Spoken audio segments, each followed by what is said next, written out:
네, 안녕하세요. 이번 영상의 주제는 이제 건설과 부동산입니다.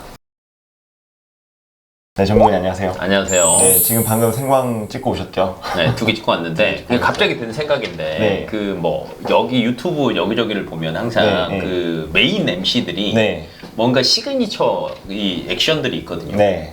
우리도 뭐 하나 만들면 안 돼요? 제가 그럼 고민해서 오세요. 다음까지 고민 한번 해서. 그러니까 왜냐면 원래 시작이 제일 어색하고 불편하고 네. 막 이상하잖아. 네. 그 시작을 좀 깔끔하게 하고 들어가는 것도 저는 뭐 이렇게 재밌는 거라도 했는지. 아니 뭐 모르겠는데. 재미가 아니라도 그냥 나만의 시그니처 액션, 액션. 뭐 이런 것들이 조금 있어야 되지 이게 우리 않을까. 방송이다. 그럼 이거 하면 우리다 라는 느낌. 한번 고민해 보도록 하겠습니다. 숙제입니다. 네, 알겠습니다.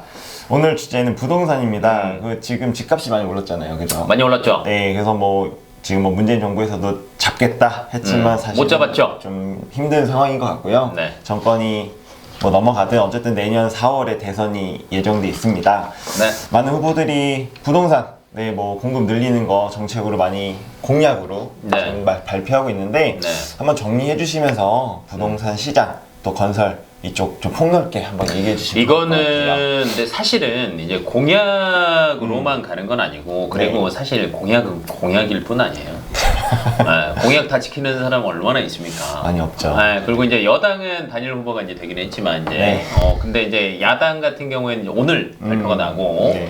그러면 실질적으로는 각자 이제 후보들로 나오셨을 때 그 네. 여당 내에서도 야당 내에서도 각자의 공약들이 굉장히 많았어요. 네. 그럼 전반적으로 다 종합을 해보자라고 하면 공급을 늘린다라는 거였는데 네. 왜 그러냐면 지금 여러 가지 부동산 정책을 정말 많이 있었습니다. 쓰다 보니까 네. 사실 기본은 굉장히 좋은 취지였어요. 그쵸. 투기나 이런 것들을 조금 막아서 네. 실질적으로 사는 사람들이 조금 저렴하게 만들자. 만들자. 너무 좋은 취지죠. 이거는 어느 정부를 막론하고 그런 스탠스는 계속 갈 수밖에 없어. 그쵸. 앞으로. 근데 너무 세게 하다 보니 네. 대려 한쪽으로 너무 쏠려버렸어. 똘똘한 한 채를 갖자. 그러다 보니까 오르는 데는 정말 미친 듯이 오르고요. 떨어지는 데도 바닥을 치는 경우도 굉장히 많았단 말이죠. 그러면 이걸 조금 푸는 방법은 네. 옥죄했던 거를 조금 풀어주는 거. 그러면 이제 두 가지 측면이 있겠어. 첫 번째는 걸 규제를 푼다. 푼다. 네. 해서 거래를 조금 활성화시킨다. 근데 거래를 활성화시키는 것만으로는 또 부족할 수 있어요. 왜 그러냐면 지금 현재 부동산이 10개가 있는데 네. 이걸 거래를 활성화시켜봤자 이 10개 내에서 거래가 많이 왔다 갔다 한다고 쳐봐요. 네. 1억 주고 샀어요? 팔 때 1억 주고 팔 거예요? 그러니까 계속 윗돈을 주고 당연하지. 팔 것 같아요. 네, 그러면 이 비슷한 바운더리 내에서만 그 규제를 풀어버리면은 네네네. 실질적으로는 또 가격이 올라져요. 오를 거라는 거지. 그럼 10개가 아니라 20개, 30개를 갖다 놓고 규제를 풀면 가격이 글쎄요. 조금 안정된다는 거죠. 안정되겠죠. 네. 네, 그래서 이거는 이제 공약이 아니라 그런 상황이 흐름이 유지될 수밖에 없다라는 거. 그래서 그 다음에 이제 또 항상 경기를 살릴 때 꼭 들어가는 게 있습니다. 건설. 건설인가요? 네, 인프라. 인프라. 네. 인프라. 네. 미국도 인프라. 네, 맞아요. 네, 인프라 패키지라고도 얘기를 하잖아요. 제가 알기로 SOC? 네, 뭐 SOC라고 하면 이제 사회 간접 기반 시설들을 네. 얘기하는데 이제 도로, 항만 등도 있고 그쵸. 최근 들어서는 이제 신재생 에너지나 전기차, 수소차 관련 테마들이 굉장히 활발하게 진행이 되고 있어요. 네. 근데 이거의 기반은 뭐냐? 정부에서 많은 충전소를 만들어야 됩니다. 충전소. 네, 인프라가 갖춰줘야 돼요. 충전소를 그냥 예를 들면 수소 탱크 만든 회사가 와서 만들 수 있어요? 못하잖아요. 좀 기술은 있겠지만. 그죠? 건설사가 어차피 해야 돼요. 그쵸. 아파트도 건설사가 해야 돼요. 그런 취지에서. 네. 네네네. 그러면 이 안에는 또 여러 가지 들어가는 것들이 굉장히 많겠죠. 그래서 이제 여러 가지 상황상 부동산 경기는 살아날 수밖에 없고 부동산 경기에 가장 영향을 많이 받는 네. 건설업이나 네. 건자재 기업이라고 얘기를 합니다. 건자재. 건설자재. 건설자재. 이 안에는 시멘트. 정말 그렇죠. 이제 플랜트랑은 또 다른 개념인데 이 안에 들어가는 철근, 네. 시멘트, 네. 그다음에 창호, 창- 샤시, 창문? 네. 이런 것들이 다 페인트, 도료라고 또 얘기를 하죠. 그러니까 네. 도료는 이제 조선업들이 또 활항을 하면 도료가 또 기업들이 주가가 뛰거든요. 근데 건설업이 또 좋으면 걔네들도 또 좋아집니다. 근데 이게 전공정, 후공정이라고 들어봤잖아요. 반도체에서? 네. 그게 순서가 있는 거예요. 전공정이 깔려야 후공정이 필요한 거잖아요. 그쵸. 네. 그럼 건설도 똑같은 거예요. 수주가 됐어요. 네. 공급을 확대한다라고 했어요. 네. 시행을 합니다. 네. 그래서 시공을 합니다. 네. 그러면 가장 먼저 주가는 건설사가 영향을 받아요. 음. 그러면 이제 분양을 하죠. 네. 그리고 첫 삽을 뜹니다. 그럼 제일 먼저 뭐가 들어가요? 뭐 이제 중공업. 파야 파야지. 되니까 다져야지. 다져야 되니까. 그러면 많이 빌려서 쓸 거 아니야. 네. 많이 살 거 아니야. 그럼 얘네 기업이 영향을 받고. 굴삭기 기업 같은 네, 거. 그래서 이제 미국의 인프라 패키지 얘기가 나올 때마다 뭐가 있어요? 중공업들, 중공업들. 네, 굴착기들, 덤프 트럭들. 예를 들면 네. 현대중공업. 네, 주가들 굉장히 좋잖아요. 네. 네, 그러니까 얘가 두산 밥캐 이런 거 같아요. 따라가는 거지. 그러면 텄어요, 깔았어요. 네. 다져야죠. 그럼 거기 뭐가 들어가요? 시멘트랑 시멘트? 철근. 철근. 네. 그러면 또 철근 가격이 오르면 포스코? 그렇죠. 그러니까 여러 가지가 이게 이 순서대로 간다라고 생각을 하면 돼요. 그러니까 네. 대선으로만 끝나는 게 아니라 흐름상 이렇게 가는 게 좋다라는 거. 그다음에 플러스 알파로 부동산 질문을 했지만 저는 원전으로 받아치겠습니다. 네, 부동산과 원전. 네. 어? 항상 이제 제가 원하는 답변을 안 주시긴 한데. 그치 이렇게 얘기를 하죠. 네, 그러니까 부동산 자체는 좋을 수밖에 없다라고 제가 앞에 정리를 했는데 네. 그 안에서 조금 세분화시켜서 이 흐름으로 가라라고 말씀을 드린 거고 네. 두 번째 원전을 얘기하는 경우는 최근 들어서 유가 굉장히 많이 올랐습니다. 네. 천연가스 굉장히 많이 올랐죠. 심지어 그래서 우리나라에서도 유류세 감면을 해서 조금 물가 상승폭을 조금 줄여보려고 또 노력을 하고 있어요. 하고 있고요. 근데 네. 여기에 플러스 알파 중국의 전력난이 어마어마하게 왔었죠. 심화됐죠. 지금도 근데 있나요? 지금도 마찬가지고, 아. 근데 중국뿐만이 아니라 유럽도 미국도 마찬가지예요. 왜냐면 기후 변화가 너무 심해졌다 보니까 네네네. 또 겨울이잖아요. 네. 네. 우리만 겨울이야? 딴 데도 겨울이야. 그렇죠. 이제 많이 떼야죠. 네, 그러다 보면 난로 또 같은 거. 이게 네. 주가 이거 유류세나 이런 난방에 들어가는 여러 가지 재료들 자체가 쉽게 진정이 되지는 않을 거예요. 네. 그래서 이제 떠오르는 대안이 원전. 근데 원전도 어떻게 보면은 지금 친환경은 아니지 않나요? 왜요? 친환경이죠. 친환경인가요? 네, 왜 그러냐면 석탄, 화석 연료를 뗐을 때 나오는 게 네. 지구 온난화를 유발하죠. 탄소, 네. 네, 근데 원전은 저탄소 아니에요? 아, 그런가요? 저 뭐 원전도 탄소거든요. 뭔가 되게 우라리- 위험하다고 알고 있어요. 아니지. 우라리움을 충돌을 시켜서 발생하는 에너지를 가지고 전력을 생산하는 거니까 탄소랑은 전혀 상관이 없지. 없나요? 네, 근데 이제 우리나라 같은 경우에는 탈원전 정책을 펼쳤어요. 탈원, 네, 그 얘기는 들어본 것 네, 같아요. 그래서 사실은 원전 관련주들이 굉장히 많습니다. 뭐 한수원, 그 다음에 뭐 여러 군데가 굉장히 많죠. 뭐 두산중공업도 있고, 네. 뭐 건설사들도 있고, 기자재를 납품하는 데들도 굉장히 많은데 네. 다들 별로 안 좋았어요.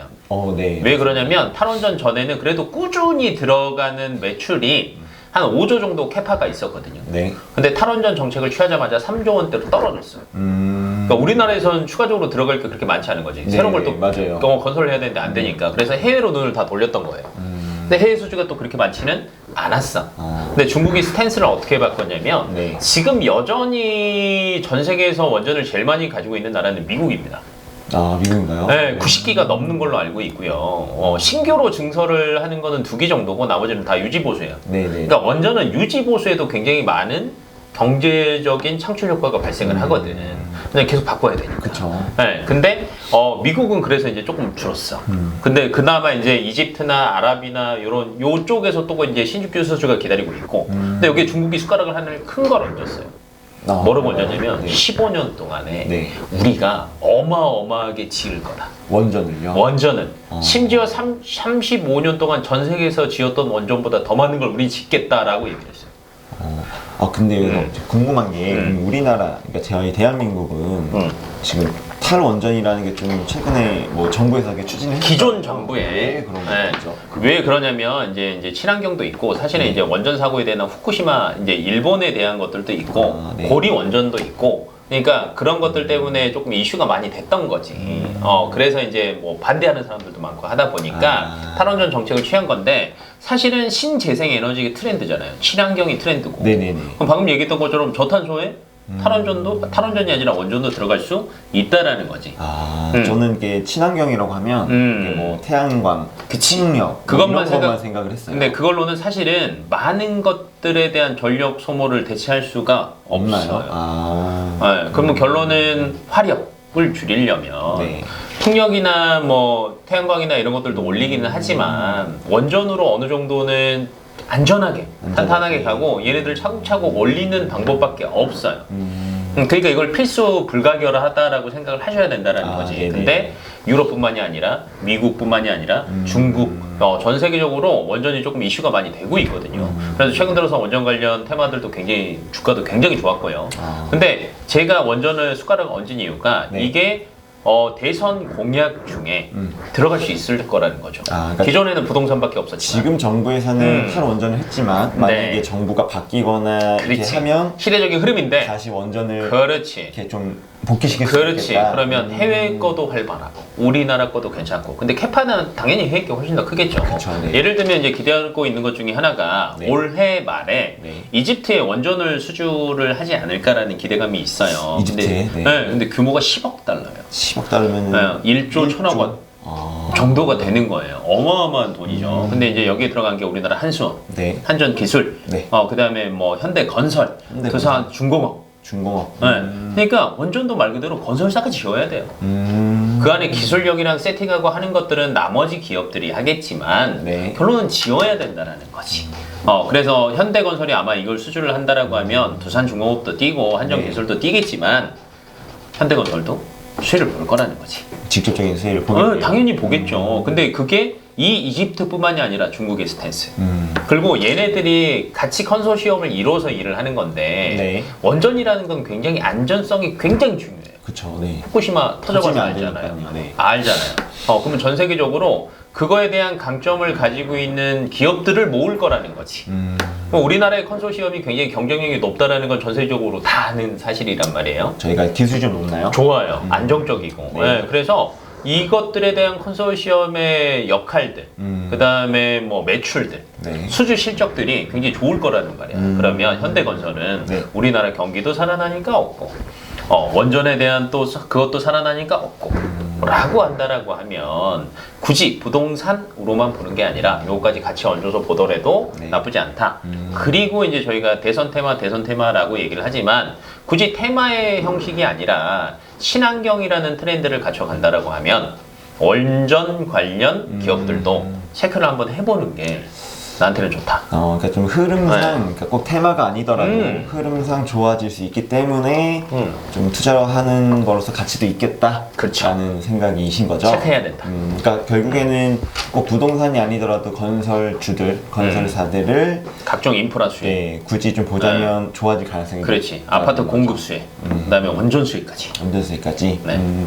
그러면 이제 아파트 뭔가 이제 아까 말씀드린 것처럼 뭐 건설사들이 뭐 수주를 했다 혹은 이제 짓는다 하면 먼저 건설사의 수주 소식이 다 하자마자 주가가 오르죠. 오르고 나서 뒤에 아까 그 건자재들이 오를 수도 있고 그렇죠. 또 해외 원전 뭐 어떤 건설에 대한 수주가 있으면 또 있으면 마찬가지로 원전 관련 주식들과 그 다음에 건설주들이 또 오르겠죠. 컨소시엄 돼 있는 주식들이 네. 오를 수 있다. 네. 그런 거 한번 체크를 해봐야겠네요. 그럼요. 그래서 이게 다 복합적으로 연관이 돼 있으니까 네. 하나에만 집중하지 마시고 조금 더 시선을 넓혀 보시면 저희가 할 수 있는 것들이 조금 더 많고.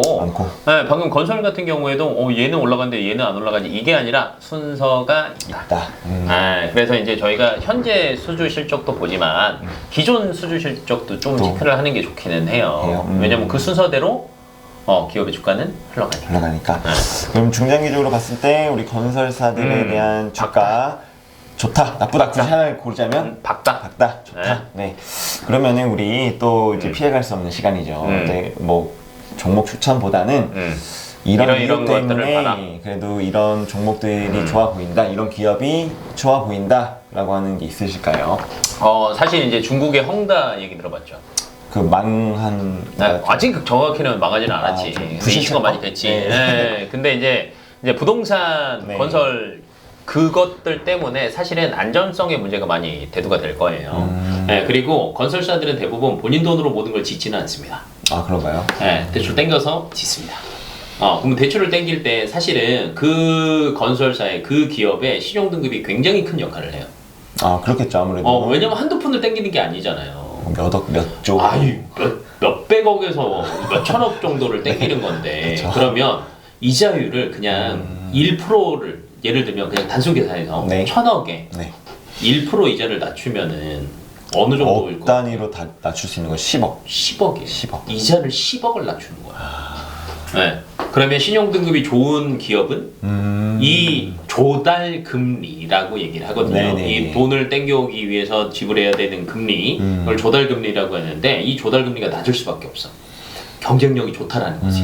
그럼 예를 들면 똑같은 돈을 가지고 이걸 짓는데 조달 금리가 낮으면 퀄리티를 더 높일 수 있잖아요. 아, 그런가요? 네, 그래서 현대건설이 사실은 굉장히 좋습니다. 좋아 보인다. 네, 근데 현대건설은 앞에서도 얘기를 했지만 원전이나 여러 가지 측면들도 있어서 저는 이제 사실 종목 하나를 딱 집어서 얘기를 별로 안 하는 스타일이긴 한데 네. 저는 건설 중에서는 현대건설이 네, 뭐 조달금리 측면에서도 마찬가지고 여러 가지 측면에서 본다라고 하면 왜냐면 11월 달에 우리나라 네. 금리 또 인상하거든요. 그러니까 지금 방금 얘기해 네. 주신 걸 보고 문득 든 생각이 네.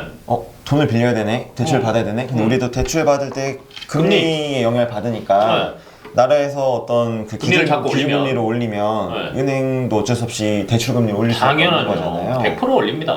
안 올릴 수가 없죠. 금리를 올린다는 것 자체는 건설사한테 그렇게 좋은 소식은 아니에요. 좋은 소식은 아닌데 이때 경쟁력은 우리 회사의 신용등급이다. 근데 건설사 중에 신용등급이 제일 좋은 데는 현대건설. 아, 그런가요? 네. 뭐 GS도 있고, 네, GS 건설도 있지만, DL 건설도 네, 있고, 뭐 되게 굉장히 많은데. 많지만 제일 좋고, 그다음에 이제 GS도 저는 나쁘지 않다라고 생각하는 게 네. 서울시에서 이제 스탠스를 최근 들어서 조금 좋게 잡았던 것 중에 하나가 리모델링입니다.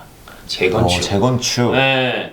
그러니까 말 그대로 뭐 이제 기존에 너무 오래된 것들에 대한 제한도 풀고 예를 들면 네. 그런 것도 있어요. 한강변에 가깝잖아요, 우리나라에. 네네네. 그러면 그 아파트에 층고 제한이 있었거든요. 그쵸, 몇 층 이상은 안 된다. 네, 그래서 사실은 아파트 건설사 입장에서는 층고가 높아야 돈을 많이 벌 수 있어요. 아, 이렇게 좀 정해진 네. 면적이 많이 올릴 수 있으니까. 그렇죠. 많이 올릴 수 있으니까 많이 팔 수 있잖아요. 네네네. 근데 그 층고 제한이 생겨버리면 사실은 돈이 떨어지는 거지. 그쵸, 네. 네, 근데 이제 층고 제한도 해제가 되고 이제 고도 제한도 이제 여러 가지 측면에서 이 재건축 시장의 호재들이 굉장히 많아요. 그럼 재건축의 강자는 또 GS입니다. 아, 그런가요? 네, 그래서 이제 여러 가지 측면에서 본다라고 하면 현대, GS 다 좋지만 지금 직접적으로 이제 이 제한이라는 거는 사실은 시간이 조금 걸릴 수도 있죠. 있거든요. 그쵸, 네. 그리고 이제 그 재건축을 할 때 보면은 대부분의 이제 조합에서 건설사를 선택을 하는데 네. 대형 건설사를 선호할 수밖에 없습니다.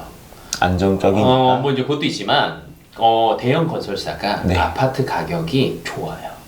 아, 그렇지 않아요? 그쵸. 네, 그럼 우리가 잘 모르는 아파트들 사실 아파트 가격 그렇게 많이 안 오르거든요. 맞습니다. 근데 우리가 다 아는 대형 건설사들 아파트 가격은요. 메인 쭉쭉 브랜드? 네. 브랜드 이미지 어쩔 수 없거든요. 네. 그런 측면에서 본다라고 하면 GS, 현대 또 현대. 나쁘지 않아요.